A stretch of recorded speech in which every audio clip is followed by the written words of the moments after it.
গাছ বাবা আজ 12 বছর ধরে চেষ্টা করছি ওর কেন একটা বাচ্চা হচ্ছে না দেখেন গাছের পাতা নড়ে চড়ে কি করে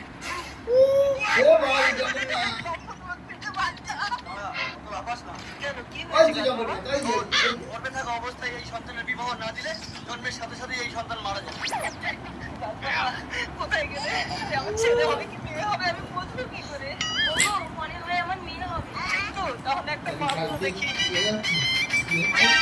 একটা বড় আছে এই কোথায় যাবি বিয়ে করতে আমি তো শ্বশুর হাত দিও না জলে। তাও তোকে যেতে হবে না চল তুই আমার মেয়েকে বিয়ে করবি এই তো আমার বউয়ের প্রেম করছি মঙ্গলম পিঠে মালা বদলাও এবার আমি কি নিয়ে বাড়ি যাবো বউ না নিয়ে গেলে তো মা আমাকে মারবে ঠিক আছে তুই আমার বউটাকে এখন নিয়ে যা বাচ্চা হয়ে গেলে আমার মা আমাকে ফেরত দিবি হ্যাঁ ঠিক আছে